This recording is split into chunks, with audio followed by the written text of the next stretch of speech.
नमस्कार। सवाल तो पूछेंगे में आपका स्वागत है और मैं राजेश सोनी। आज का हमारा विषय है बैलेट वर्सेस ईवीएम। दरअसल मध्य प्रदेश में पंचायत चुनाव में बैलेट पेपर का इस्तेमाल किया गया, लेकिन सबसे खास बात यह है कि बैलेट पेपर से हुए मतदान में रुझान निकलकर जो सामने आ रहे हैं उनमें बीजेपी और कांग्रेस दोनों ही बराबर के जनादेश उन दोनों को मिलता हुआ दिखाई दे रहा है। बात यदि 19 जिलों की यदि हम करते हैं उनके आंकड़ों की, तो 138 जिला पंचायत सदस्य हैं जिसमें जिन्हें भाजपा समर्थित जो हैं वो चुने गए हैं, और जबकि 136 में कांग्रेस समर्थित प्रत्याशियों को चुना गया है। कुछ जीतने वाले ऐसे प्रत्याशी भी हैं जो ना कांग्रेस समर्थित हैं और ना ही बीजेपी। तो ये तो बात हुई बैलेट पेपर से हुए मतदान की, लेकिन एमपी में नगरीय निकाय चुनाव भी चल रहे हैं जो कि ईवीएम से कराए जा रहे हैं। अब ऐसे में नज़र ईवीएम के रुझानों पर है। देखा जाए तो लंबे समय से विपक्ष ईवीएम पर सवाल खड़े करता रहा है। हालांकि गांव की सरकार के नतीजों से कांग्रेस उत्साहित जरूर है, लेकिन देखने वाली बात यह होगी कि आने वाले नतीजों में एक बार फिर मुद्दा ईवीएम वर्सेस बैलेट होने जा रहा है। इसी पर आज हम चर्चा करेंगे। कई मेहमान हमारे साथ हैं। मेहमानों का परिचय पहले हम आपसे करवाते हैं। हमारे साथ डॉक्टर अभय प्रताप सिंह जी हैं जो कि भारतीय जनता पार्टी का पक्ष रखेंगे। आपका बहुत बहुत स्वागत है। साथ ही शिवम शुक्ला जी हमारे साथ जुड़े हैं कांग्रेस का पक्ष रखने के लिए। आपका भी बहुत स्वागत है। वरिष्ठ पत्रकार आशीष पाराशर जी हमारे साथ जुड़े हुए हैं। सर, आपका भी बहुत स्वागत है। आप सभी मेहमानों का स्वागत करते हैं। पहला सवाल मैं यहाँ पर अभय प्रताप सिंह जी आपके पास आऊंगा। सर, अभय जी आवाज़ पहुंच रही है आप तक? जी जी जी आ रही है। अभय जी, हालांकि तस्वीर अभी साफ नहीं हुई है, 14 तारीख को नतीजे आ जाएंगे, लेकिन जो रुझान देखने को मिल रहे हैं कहीं ना कहीं उसमें बीजेपी और कांग्रेस दोनों ही टक्कर में, यूं कहा जाए बराबरी का जनादेश आप दोनों ही दलों को मिलता हुआ नजर आ रहा है। लेकिन बड़ा सवाल यह होता है कि बैलेट पेपर से ये मतदान हुआ है और विपक्ष लगातार बैलेट पेपर को से मतदान कराने की मांग करता रहा है, ईवीएम पर सवाल खड़े करता रहा है। लेकिन यदि रुझानों में भी यही है, विपक्ष इन रुझानों को लेकर उत्साहित है, तो एक बार फिर आपके ईवीएम पर सवाल खड़े करने की कोशिश विपक्ष की जरूर रहेगी जब नगरीय निकाय चुनाव के नतीजे आएंगे। देखिए, देश में जब ईवीएम लाई गई तो इन्हीं के द्वारा लाई गई। पहली बार ईवीएम का उपयोग केरल में 1982 में हुआ था। तो 2009 के बाद लगातार जो केंद्र की सरकार थी, तब उसके दौर के सरकार के कार्यकाल में ही ये ईवीएम में से लगातार इसकी सरकारें भी आई हैं। लेकिन क्योंकि अब जनादेश इन्हें प्राप्त नहीं होता है, तो ये अब अपना हार का ठिकरा ईवीएम पे फोड़ते हैं। और ये जिन राज्यों में जीत जाते हैं वहां नहीं फोड़ते, जहां हार जाते हैं वहां फोड़ते हैं। राजस्थान में ईवीएम से सरकार आ गई, वहां नहीं फोड़ेंगे। यहाँ छत्तीसगढ़ में आ गई, वहां नहीं फोड़ेंगे। ये मध्य प्रदेश में फोड़ेंगे क्योंकि यहाँ ये हार जाते हैं। और अभी जो बैलेट वाला जो आपने बताया है, ये अधूरा 19 जिलों का रिजल्ट है। 52 जिले हैं मध्य प्रदेश। फिर उनका पूरे जिलों का जब आएगा ये साफ नहीं हुई रिजल्ट, ठीक। तो भारतीय जनता पार्टी कहीं आगे होगी। और ये जो भी रिजल्ट आए हैं, ये भी अभी इसको आप परफेक्ट नहीं बोल सकते क्योंकि ओपन फॉर ऑल था। ये कोई राजनीतिक दल के सिंबल पे नहीं थे कि आप इसको अभी पूरी तरीके से आप इसका आकलन कर सकें कि कौन किस किस दल से जीते हैं। इसलिए ये भारतीय जनता पार्टी कभी ईवीएम मशीन या चुनावी प्रक्रिया पे उंगली नहीं उठाती आई है, ना पहले आई है ना अभी उठाई है। भारतीय जनता पार्टी अपना चुनाव ईमानदारी से लड़ती है, जनता के बीच जाती है, जनता की शालीनता के साथ जनता के बीच उनको ली जाती है सरकार, और अपने कामों के बल पर कराती है, जनता का आशीर्वाद प्राप्त करती है। ये डर इन लोगों के इसलिए भी सताया हुआ रहता है क्योंकि इस माध्यम से सरकारें ला चुकी है पहले। ये केंद्र की इनकी हालत थी कि केंद्र में पहले ये किसी भी सरकार बनती थी तो गिरा दिया करते थे ये। इसलिए इनको आदत है वो सरकारों को गिराने की। इसलिए वो डर इनका खुद का डर इन्हें सताया जाता है, अंदर से सताता है, क्योंकि जो जो काम ये कर चुके हैं उसका डर इसके अंदर बैठ चुका है। भारतीय जनता पार्टी कभी ऐसे गलत साधनों का उपयोग करके नहीं करती। और मैं आपको ईवीएम के बारे में एक बात और स्पष्ट कर दूं कि भारतीय जनता पार्टी नहीं, कई बार ईवीएम को उच्चतम न्यायालय में चैलेंज किया गया है। सारी जांचों के बाद निर्णय यह आया कि ईवीएम सुरक्षित है। जी चलिए मैं आपके पास लौटूंगा सर।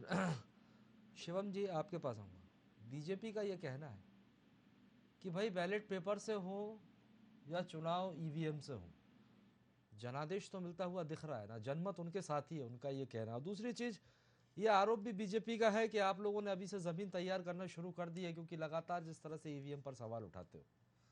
देखिए राजेश जी, सबसे पहले मैं आपको एवं आपके सभी दर्शकों को अपना नमस्कार निवेदित करता हूँ। सबसे महत्वपूर्ण बात है, ठीक कहा अभय जी ने, केरल के 1982 के विधानसभा चुनाव में जो एक सीट थी पारुल करके, वहाँ पे ईवीएम का सर्वप्रथम प्रयोग हुआ था, लेकिन उसके तत्काल बाद सुप्रीम कोर्ट ने इसको कई वर्षों के लिए प्रतिबंधित किया था। तो जाहिर सी बात है कि सुप्रीम कोर्ट जो देश की सर्वोच्च अदालत है, जो न्यायिक जो सबसे बड़ी संस्था है, अगर उसने इस चीज़ पर प्रश्न चिन्ह उठाए होंगे, उसने इस चीज़ को बैन किया होगा, तो उसके पीछे कहीं ना कहीं कुछ ठोस आधार रहे होंगे। और फिर 2009 में जब कांग्रेस पार्टी एक पूरा जनादेश लेकर के देश की संसद में पहुंचती है, मनमोहन सिंह जी के नेतृत्व में हमें पुनः से आशीर्वाद जनता का मिलता है, तो ईवीएम पर सबसे ज्यादा जो लोग प्रश्न उठा रहे थे, तो इसकी अगुवाई अगर आप देखेंगे, इतिहास उठा करके देखेंगे, ईवीएम पर पहला प्रश्न चिन्ह किस राजनीतिक दल के नेताओं ने उठाया, तो भारतीय जनता पार्टी के अटल बिहारी वाजपेयी, माफ कीजिएगा, लाल कृष्ण आडवाणी थे, जिन्होंने 2009 के चुनावों के हार का ठीकरा ईवीएम के ऊपर फोड़ा था। तो जब उतने बड़े इनके दल का जो शीर्ष नेता है, जिसने इनके दल के संगठन को खड़ा किया है, जिसने इनके दल को आगे ले जाया है, वह नेता अगर कहीं ना कहीं ईवीएम के ऊपर प्रश्न चिन्ह उठा रहे, तो जाहिर सी बात है कि ईवीएम में कुछ न कुछ फेरबदल किए जाने की गुंजाइश रहती होगी।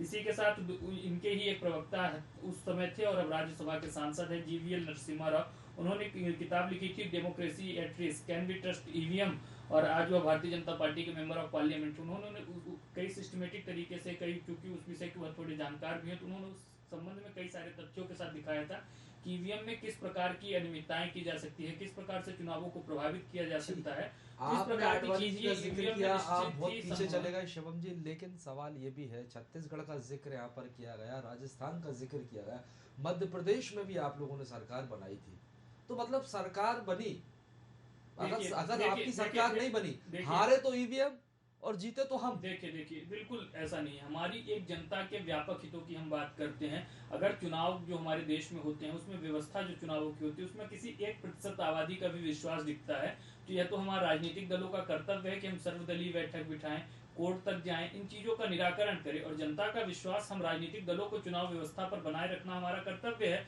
और इस चीज के लिए कांग्रेस पार्टी पूरी प्रतिबद्धता के साथ नजर आती है। जब भी हमारे सामने ऐसा कोई विषय आता है, इस प्रकार से ईवीएम में टेम्परिंग की जा सकती है, इस प्रकार से, और एक बात, बार आप लोग कोर्ट गए? कई बार हम लोग गए हैं। और एक और महत्वपूर्ण बात आप समझिए, 2014 के बाद से विभिन्न ऐसी घटनाएं आई जब ईवीएम में गड़बड़ी की बात तो नकारा ही नहीं जा सकता है। तमाम विशेषज्ञ मानते हैं कि कुछ टाइम जरूर लगेगा, लेकिन एक वायरलेस पद्धति से ईवीएम को मैनिपुलेट किया जा सकता है। और उसके बाद से 2014 के बाद से आप एक सिलसिलेवार तरीके से देखिए, जब भी ईवीएम में कोई गड़बड़ी पाई गई है, तो ईवीएम की मशीन हर बार भारतीय जनता पार्टी के पक्ष में मतदान करती हुई पाई गई है। तो जाहिर सी बात है, कहीं ना कहीं उसमें कुछ गुंजाइश रहती होगी, और यही कारण है कि कांग्रेस पार्टी, जब जनता का विश्वास एक प्रकार से ईवीएम मशीनों के ऊपर से कम हो रहा है, तो हम इस बात की वकालत करते हैं कि कहीं ना कहीं ईवीएम मशीनों का जो प्रयोग है, दुनिया के आप देखिए, जो भी बड़े डेवलप्ड कंट्रीज है, दुनिया में मात्र 25 देश ईवीएम का प्रयोग करते हैं, बाकी सबने बैलेट पेपर को अपना रखा है। अमेरिका, जर्मनी, फ्रांस, ब्रिटेन जैसे देशों ने ईवीएम को बैन कर दिया है। तो भारत को भी इस चीज पर विचार करना चाहिए, एक व्यापक विमर्श की आवश्यकता है। और हम अपने लोकतंत्र को अगर मजबूत करना चाहते हैं, हम दुनिया के सबसे बड़े लोकतंत्र तो हैं ही, लेकिन दुनिया के सबसे मजबूत लोकतंत्र बनना भी हमारा एक जो लक्ष्य होना चाहिए, हमारे संविधान का जो एक नैतिक भावना है, वो हमारे अंदर होनी चाहिए। तो हम उस चीज के लिए प्रतिबद्ध हैं। चलिए बरोबर। आशीष पाराशर जी हमारे साथ जुड़े हुए। आशीष जी, मैं आपसे समझना चाहूंगा, यदि गांव की सरकार के रुझान यदि हम देखते हैं, तीनों चरणों के मतदान हो गए हैं, 19 जिलों की अभी हम बात कर रहे हैं, वो कुछ तो अभी आने बाकी भी है, लेकिन 19 जिलों में जो रुझान देखने को मिल रहे हैं, वो दोनों ही पार्टियों को बराबर मिलते हुए दिखाई दे रहे हैं। हालांकि अप्रत्यक्ष तौर पर है, लेकिन समर्थकों को रुझान मिल रहे हैं। लेकिन यहाँ पर कांग्रेस काफी उत्साहित है, क्योंकि मतदान बैलेट पेपर से हुए हैं, अब सबकी निगाहें ईवीएम पर अड़ी हुई है। तो क्या ये मुद्दा एक बार फिर गरमाता हुआ दिखाई देगा, एक बार फिर इस मुद्दे को हवा मिलती हुई दिखाई देगी, ईवीएम वर्सेस बैलेट पेपर? जो पार्टी हारती है वो उसका ठीकरा उस पर फोड़ देती है। हेलो जी सर, सुन रहा हूँ, आप अपनी बात पूरी कीजिए। जो पार्टी हारती है वो उसका ठीकरा उस पर फोड़ देती है। पहले मतदान जो होता था बैलेट पेपर से होता था, तब फिर मांग की गई ईवीएम लाई जाए, फिर ईवीएम आई, तो ईवीएम पे लोगों ने प्रश्न चिन्ह लगाने शुरू कर दिए कि ईवीएम में कहते हैं कि छेड़छाड़ हो सकती है।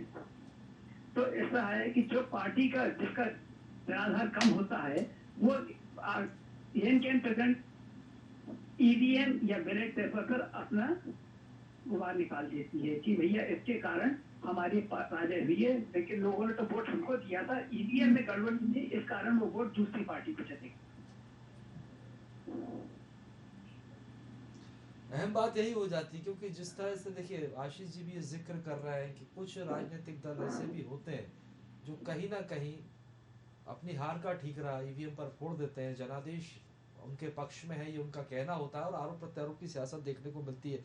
मैं अभय जी आपके पास आऊँगा। बीजेपी को लेकर ये गंभीर आरोप ईवीएम का कि ईवीएम का गलत इस्तेमाल आप लोग करते हैं, उसमें गड़बड़ियाँ कर देते हैं। लगातार जितने भी चुनाव आपने ईवीएम की दम पर जीते हैं तो उसमें गड़बड़ी कर कर जीते हैं, जनादेश आपको नहीं मिलता हुआ दिखाई देता है। शिवम जी का ये कहना है। मैं आपसे वही आपसे कहना चाह रहा हूँ कि पहले भी चाहे 1 दिन की सरकार हो, चाहे 13 दिन की सरकार हो, चाहे 13 साल की सरकार हो, बैलेट पेपर पे अटल जी की सरकार आ चुकी है देश में। और चाहे 90 में आप देख लें बीजेपी की सरकार में किया है बैलेट उन्होंने, क्योंकि जब आडवाणी जी थे, जब उन्होंने भी सवाल खड़े किए थे ईवीएम पर, उस समय का जिक्र भी यहाँ पर शिवम जी कर रहे हैं। तब आप लोग ने भी सवाल उठाए थे, अब ये विपक्ष में है तो वही ये मैं आपसे सवाल कह रहा उठा हूँ, रहे हैं। बैलेट से भी भारतीय जनता पार्टी आ चुकी है सत्ता में, केवल ईवीएम पे नहीं आई है। इसलिए भारतीय जनता पार्टी और लगातार ईवीएम में सुधार हुआ है। बीपीपीएटी जो आया है कि 7 सेकंड के लिए दिख जाता है कि आपका वोट किस पे गया है। पूरी एक विधानसभा में एक पोलिंग रैंडम जो उठाई जाती है उसकी गिनती की जाती है, जिससे कि ये हो जाए कि जितने वोट डले हैं उसके कितने हैं निश्चित। ईवीएम का सबसे बड़ा फायदा है कि 10 से 25% तक वोट रिजेक्ट हो जाते हैं। नगरीय के स्थानीय निकाय के चुनाव में आप रिजल्ट निकाल के देख लेना, चाहे शहर के हो, जिला के हो, चाहे जनपद के हो, ये सारे रिजेक्ट हो जाते हैं। 15 से 20% वोट कई बार वोटिंग नहीं करते हैं, एक वोट करते हैं, 4 ऐसे डाल दिए जाते हैं, कई बार एक पे 4-4 निशान लग जाते हैं। ईवीएम में ये सारी शिकायतें दूर हो जाती हैं, 100% मतदान हो जाता है। इसके कारण 100% मतदान में भी जब मतदान का प्रतिशत बढ़ जाता है तो कहीं ना कहीं कांग्रेस लॉस में जाती होगी, क्योंकि वोट रिजेक्ट कम होते हैं, इसलिए आप उन्हें ठीकरा फोड़ने लगे।